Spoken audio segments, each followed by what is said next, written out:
we have returned.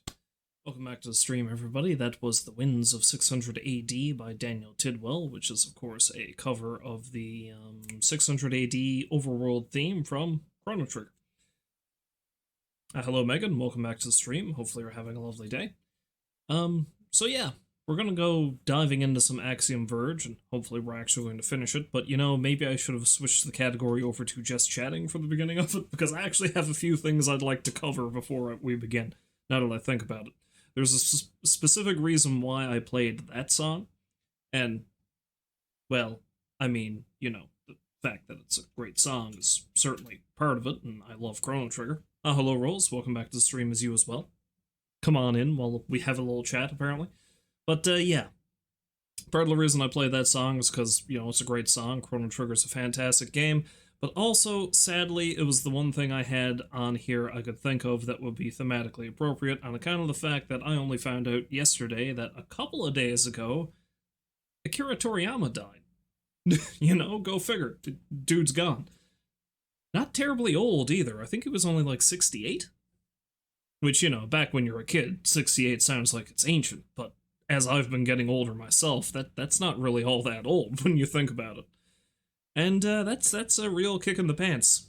And, you know, now, I've been a fan of his work for a while, but not like a huge fan. I mean, obviously, like a lot of people my age, I grew up watching the, I think it was the Ocean dub of Dragon Ball and Dragon Ball Z. You know, there's actually this, I think Ocean Group are a group of people who dubbed a bunch of anime like based in Canada. Like they were the ones that were their version of it was the one I was originally familiar with. And I am also one of the rare people nowadays.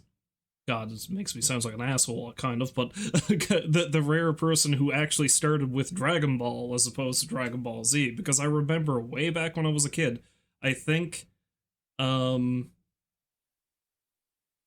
pretty sure I'm pretty sure they aired the original Dragon Ball like Saturday mornings on YTV when I was really young.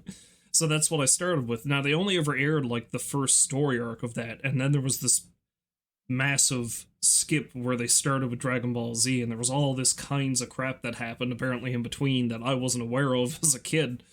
But, you know,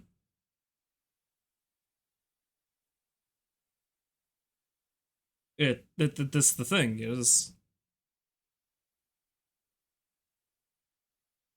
Oh yeah, no, YTV was basically how I feel like a lot of Canadian kids my age, that's probably where they had their first experience watching shows like this, you know? The dubs weren't always great, but some of them were really good. Anyway, point is, man's gone, which was, which is pretty sad because if you really, really stop and think about it, even if you weren't like a fan, even if you, because I mean, you know, for a lot of people, especially nowadays, Dragon Ball is like the bog standard of thing that's what got people into anime, right? And like, you know, it's pretty much the basic bitch version of it, if you excuse the language. But the thing about that, though, is the reason why that got so widespread is just because he was so shockingly influential if you stop and think about it. Because stuff like, I think the people who created One Piece and Naruto have specifically stated that that's part of the reason why they got into it. Like, that was a major inspiration for them, for example. We know how big those series got afterwards. And as proven by, you know, the song that I just played, video games is another big the video game industry is another big thing that the dude was pretty heavily involved with. I mean, he did all the character art for Chrono Trigger and the designs and stuff. Hell, one thing I do love about Chrono Trigger is that there's a pile of concept art for Chrono Trigger, which are these just full scenes that he did that never really make it into the game. You can see the seeds of it in the game. I mean, there's this one big scene that he did where you see, I can't remember which party, I think it might have been Marl, Chrono, and Luca are fighting Magus outside of his castle, and it's like this big thing, you know? And it was really cool to look at. And so, I mean, Chrono Trigger wouldn't look or feel the way it did if not for his designs, because he designed all of it, as far as I know, in terms visually, at least. And that's not even the biggest thing. The biggest thing, of course, is Dragon Quest, like one of like the quintessential original JRPGs. He did all the character art for that, and everybody fucking knows what a slime from Dragon Quest looks like at this point. And it just kind of snowballs from there because it's like, every Dragon Quest game, if they weren't directly designed by him, still use his general style for their character designs. And then you think about all the different games that were inspired by Dragon Quest. I mean, hell, seeing as how I'm probably going to be playing some Yakuza Kiwami in a little bit after I hopefully finish Axiom Verge, another thing to think about, even though I haven't played the two newer games, the shift into a turn-based RPG in the two newer games is partially explained story-wise by the new protagonist. Ichiban, that's his name, was a huge fucking fan of Dragon Quest when he was a kid, and he's basically operating his life now based off of an RPG. And I can't imagine that would have been the thing if Dragon Quest didn't get, because it is based off of Dragon Quest, basically. And, I can't imagine Dragon Quest, well, I mean, Dragon Quest probably still would have existed in some form or another, but it's hard to say if it ever would have gotten as big if not for his input in the series. So, I mean, the last two absurdly popular games of the Yakuza series, maybe they wouldn't exist. It's a weird thing to think about how things snowball.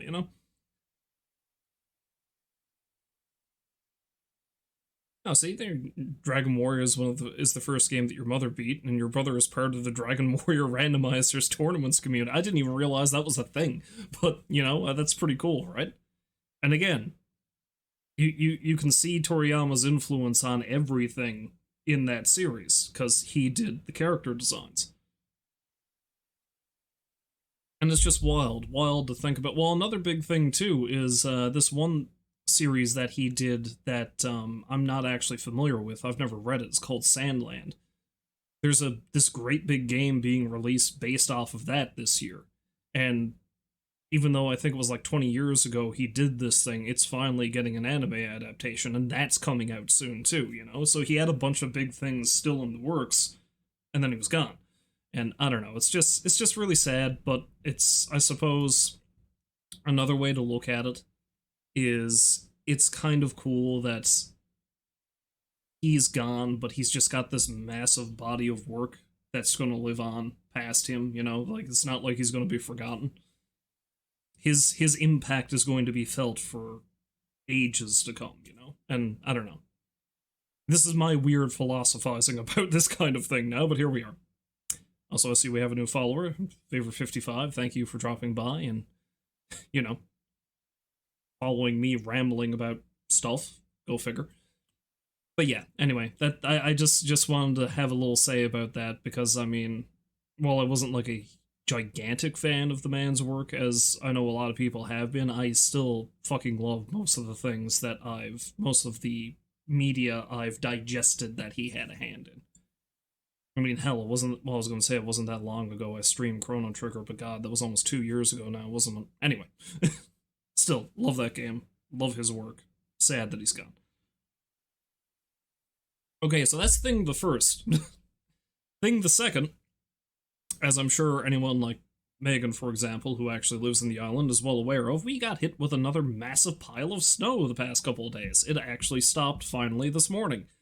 And I'm kind of sick of winter, that's a good way to put it. Now, I remember back when we had the giant, fuck you amount of snow 4 years ago, I showed this on stream, but I have new pictures that look weirdly similar to the pictures I showed 4 years ago. Now, if I was smart, I would have already had this set up before I started. I'm not, but let's just see if I can real quick get these. I didn't take a pile of pictures of it. I just went out and went to dig us out earlier today.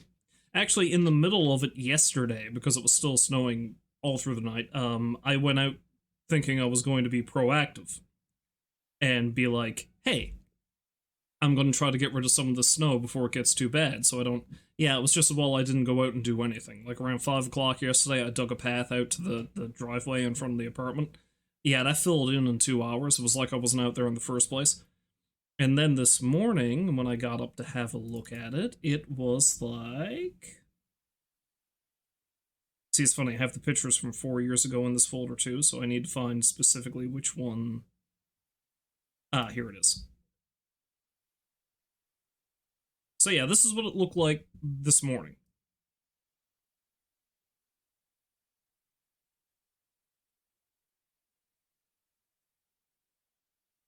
So anyway, that's the porch. you know? So it's like halfway up the door. It's not all the way up the door, as I've seen some people have, but it was halfway up the door. It was a lot. I did not like dealing with that. It was pretty shitty.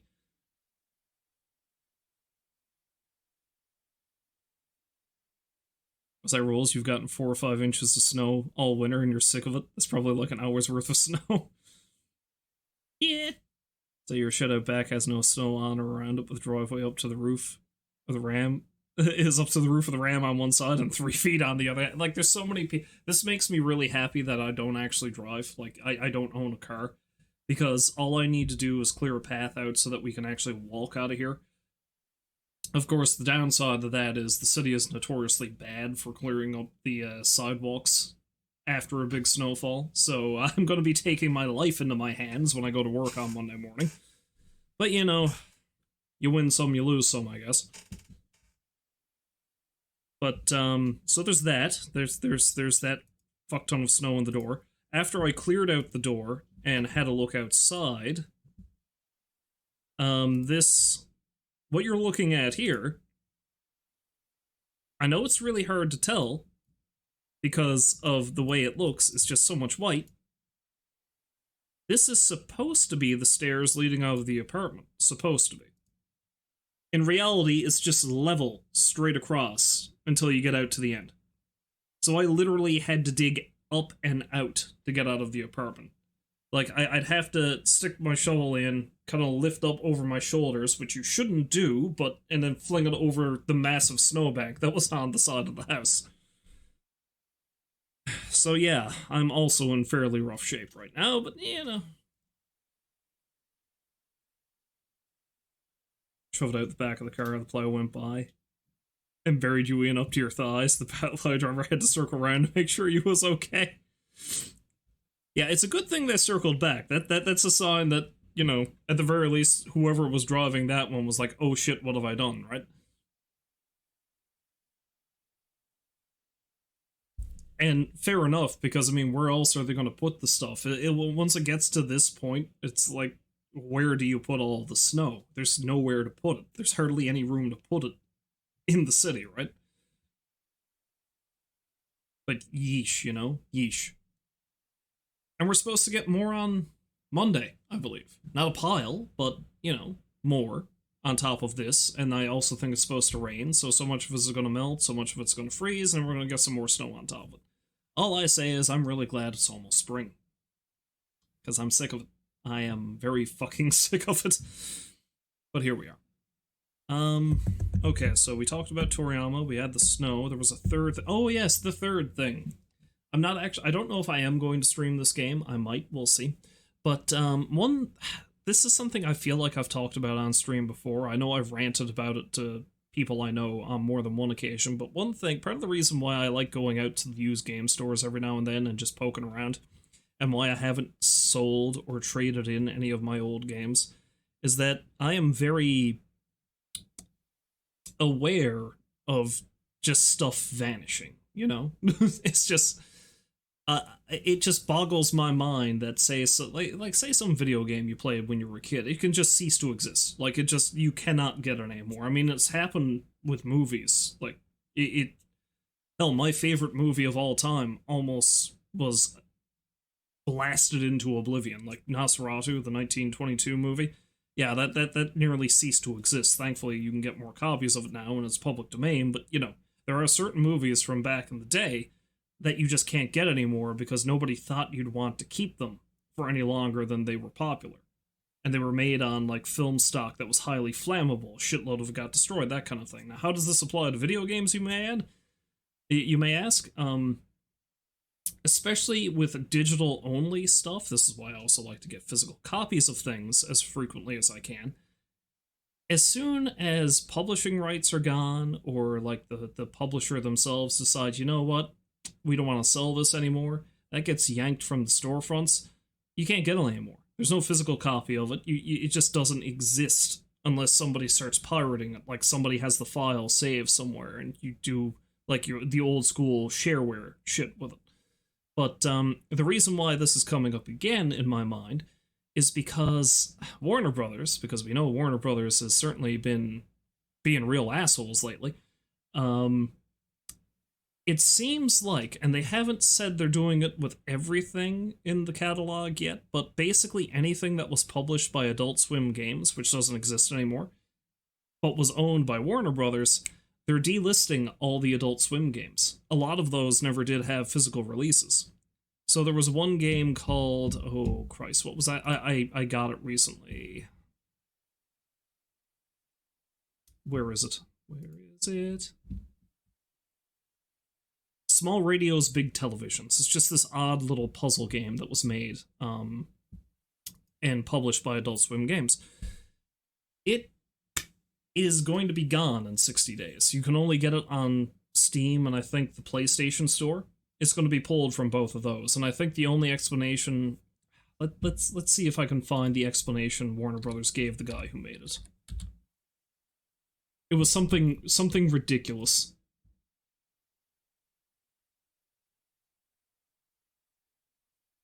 Yeah, I think they told him they're retiring the game from Steam and PlayStation Store, and I think the explanation they gave him was something along the lines of they're just restructuring, and that's it. That's the only explanation they gave as to why the game is just not going to exist anymore.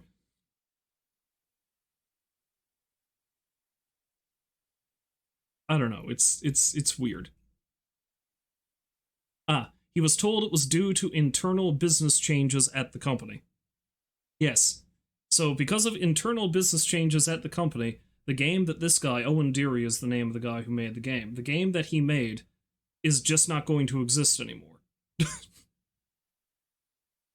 And there's a number of indie developers that have had the same thing. Like a couple of them, I had, if I was better prepared, I'd have the full list. But there's a bunch of ones that they've said that they're going to be delisting. It's not everything that's been published through Adult Swim Games yet, but the other people who develop games published by that group are like, oh no, I think we might have a problem.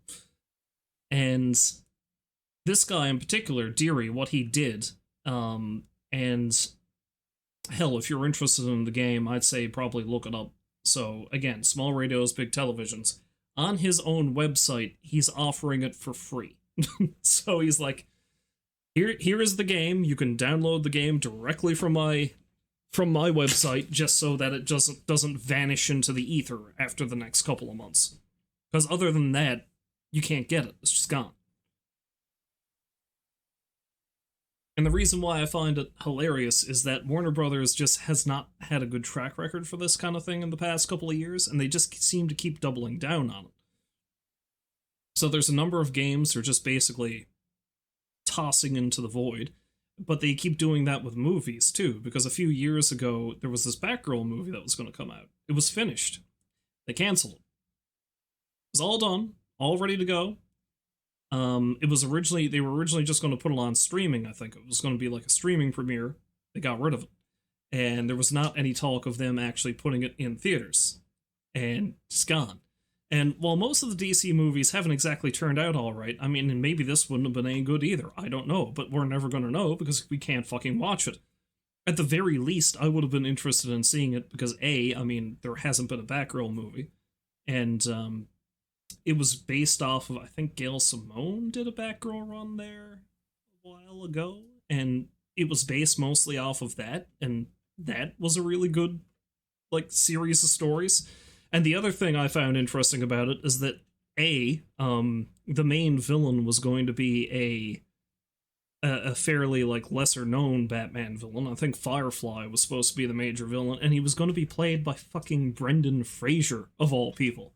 I don't know that I've ever seen Fraser play a villain, so, and I like Brendan Fraser, so I would have been interested to see how that would have turned out, you know? So I don't know. That was aggravating. Okay, so yeah, that's the thing, right? I would have been really, really jazzed to see that.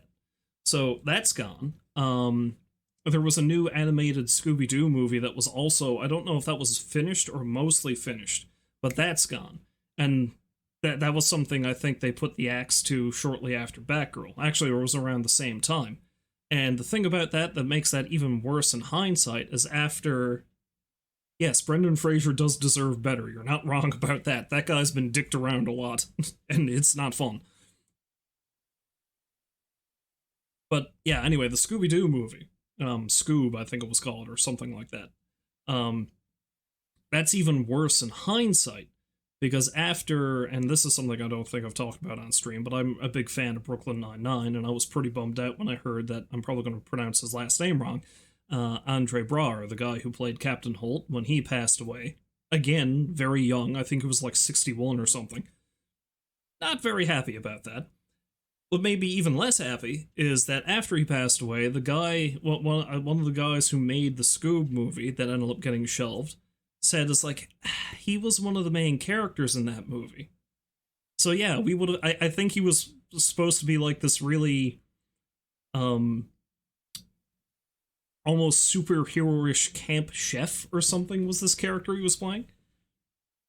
And I think the reason why he ended up getting a role in the movie is because he was in a meeting with the people who were making it, and they were talking about the movie. I was like, I've always liked Scooby-Doo. I'm in, I think. And this is like, he just loved Scooby-Doo, so he wanted to be in the movie. So yes, this beloved actor who recently passed away, we missed out on one of his last roles because Warner Brothers decided they wanted a tax write-off, apparently. So, I don't know, this kind of thing pisses me off. And then, of course, there's the really big one, which is Coyote versus Acme, which was the whole, like, sounds like an interesting premise for a movie wherein, like, the wily Coyote decides he's finally going to sue Acme over the shoddy material they've been selling him for the last, 80 years or so. And they axed that movie for the same reasons. And that one was done. Like, completely done. Ready to go to the theaters, done. And we're like, you know what? Nah, we're done. So I don't know. I feel like I'm getting very worked up about this, but this is kind of the kind of thing that really pisses me off. Because, like, think about how many people have really poured shit tons of work into these movies and these video games. And just because of corporate restructuring, they have these guys who probably had nothing to do with making any of it. And it's like, yeah, I mean, we don't really think it should exist, though. We could probably make more money if we just, take the tax write-off on it. It's just aggravating. It's just very aggravating. Wonder if they'll release them in a few years as a PR thing. It's possible. Stranger things have happened. But the thing that kills me about it is that they're incredibly petty about it to the point where they weren't even allowing these people to shop around to see if they could get another producer or, like, publisher or whatever to get these things made, And that's the same thing with these indie developers and the games that were published through Adult Swim Games. Apparently a number of them have asked Warner Brothers if they can just transfer the rights over to them on... Because I think there's something you can do on Steam where, like, you can transfer the publishing rights over to somebody else, specifically on Steam at least. You can't really do it on PS4 or PlayStation Store, but and one of the developers actually sent them the step-by-step instructions to do it, and he was like, all it takes is like 3 clicks. You go into the Steam thing, you do 3 clicks, you transfer the rights back over to me, and the game can still... And they're like, but we don't think we'd be able to do that for everybody, they said. And they said it wouldn't be fair if we only did it for some and not everyone, so we're just gonna, consign all of them to oblivion. That kind of thing. It's I don't know. And again, this is just me getting aggravated about it. I don't know the full story behind any of this. I just know that this is a thing that's been happening a lot lately. And it just, I don't know, just further... Yeah, capitalist nightmare. That's exactly it. I was looking for the correct term for it, but I think that might be it. Wherein the people who create stuff don't really have any say on how their stuff gets consumed. Yeah. Yeah, that's some fun shit. That's some real fun shit, that is. Anyway, like I said, I probably should have switched the stream category over to just chatting or something, because it's been Axiom Verge for the last half hour with me ranting. So, but I am going to play Axiom Verge now, so there's no point in changing it now. Oh yeah. Now that I've got myself all worked up, let's play a game that I've been getting confused over.